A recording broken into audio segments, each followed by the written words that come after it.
बहुत जाति वाले लोग मुझे मिलने के लिए आते हैं, तो मैंने उनको सबको मिलकर 50,000 लोगों में कह दिया, जो करेगा जात की बात उसको कस के मारूंगा लात।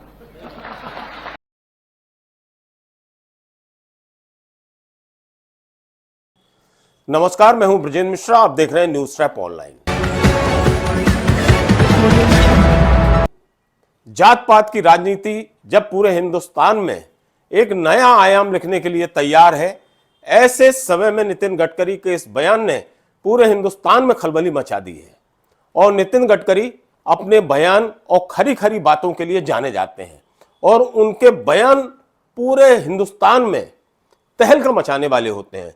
और इस बार फिर उन्होंने तहलका मचा दिया है अपने इस बयान से, जिसमें उन्होंने स्पष्ट कह दिया कि जो करेगा जात की बात उसको मारेंगे कस के लात। यानी नितिन गडकरी जात पात की बात करने वाले को लथेड़ेंगे, लात मारेंगे। यह बयान गडकरी जी ने कहां दिया? यह बयान उन्होंने दिया नागपुर में अल्पसंख्यक संस्थान के दीक्षांत समारोह में। बहुत खुली बात बोली और उन्होंने स्पष्ट कर दिया कि इस देश में जात पात की बात करना ठीक नहीं है। किसी की धर्म, संप्रदाय, भाषा, शैली से कुछ नहीं होने वाला।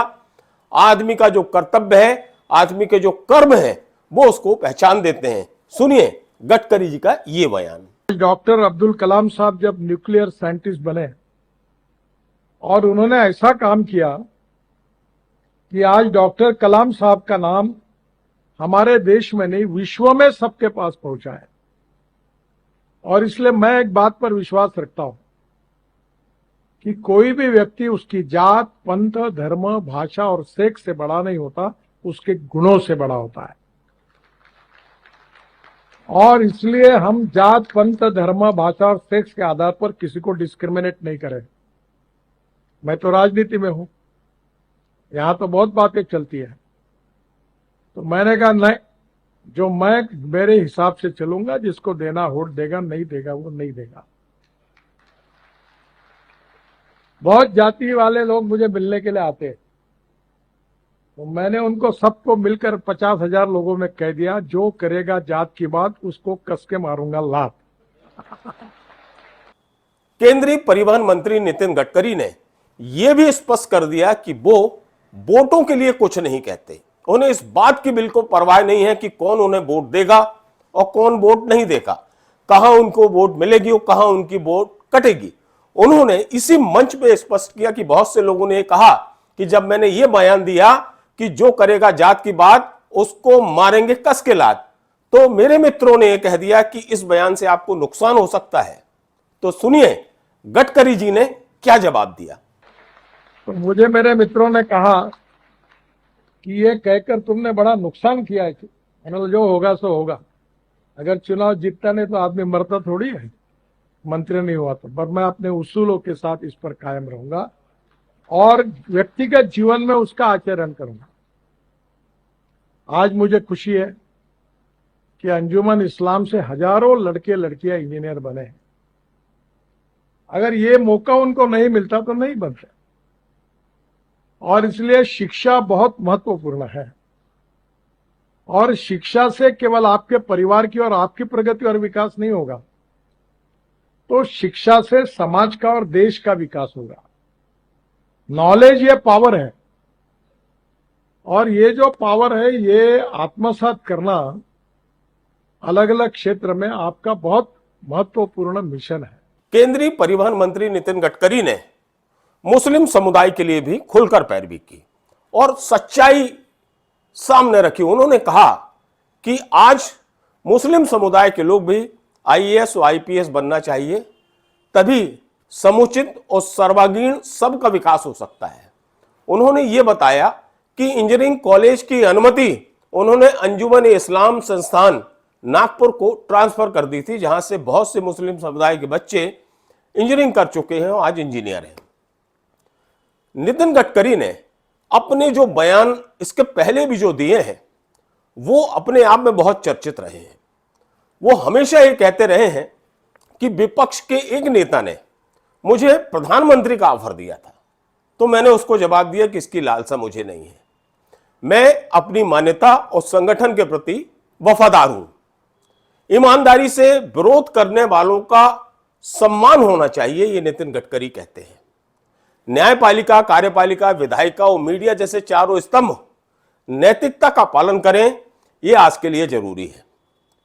गडकरी जी ये भी अपने बयान में पूर्व में ये कह चुके हैं कि उद्धव ठाकरे ने महाविकास अघाड़ी से चुनाव लड़ने का उन्हें ऑफर दिया था, एमबीए पार्टी से, और उद्धव ठाकरे ने उनसे कहा था कि गडकरी जी आप दिल्ली के सामने मत झुकिए।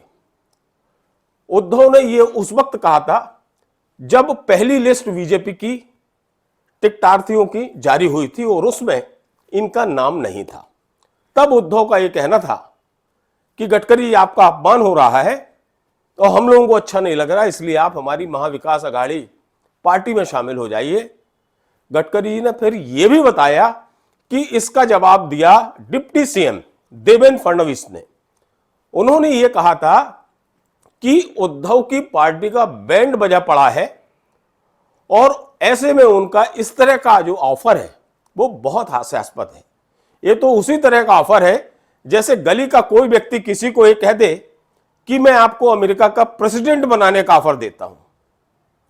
तो वास्तव में नितिन गडकरी बेबाक और सटीक शब्दों में सच बोलने से कभी नहीं डरते। उन्होंने पूर्व में अपना बयान में यह भी कहा था कि जो मोदी जी से डरते हैं वो मेरे कंधे पर बंदूक रखकर चलाते हैं, मुझे उकसाकर पूछते रहते हैं कि मैं क्या कर रहा हूं।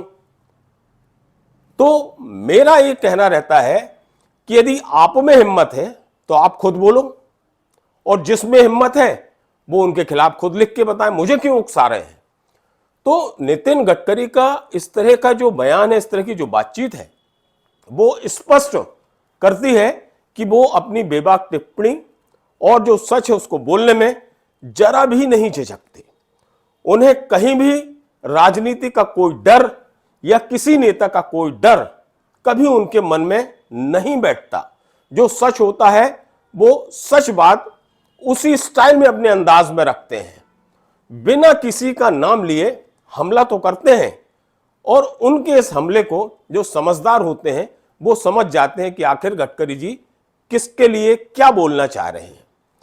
पूरी भारतीय जनता पार्टी में, मतलब पार्टी के ही कार्यकर्ता और नेता ये कहते हैं कि पूरी बीजेपी में एकमात्र नितिन गडकरी ऐसे नेता हैं जो बिना डर, बिना लाग लपेट, बिना झिझक के, बिना स्वार्थ के और सच बोलते हैं। फिर चाहे किसी को अच्छा लगे या ना लगे, और फिर उस सच का अंजाम भले ही कुछ भी हो, इसका भी डर नितिन गडकरी को नहीं लगता। उनके जो भाषणों में कभी भी राजनीतिक शब्दावली ज्यादा नहीं रहती। कांग्रेस, भाजपा या अन्य पार्टियों का कभी वो जिक्र नहीं करते। वो अपनी स्पीच में अपने काम गिनाते हैं, अपनी उपलब्धियां बताते हैं और अपना विजन बताते हैं। वो कभी भी पार्टी लेवल की कोई बात नहीं करते, और इसी वजह से नितिन गडकरी बोलने में कभी नहीं हिचकिचाते और सच बोलने में बिल्कुल नहीं चूकते। और यही सब कारण है जो नितिन गडकरी को सबसे अलग पहचान दिए हुए है।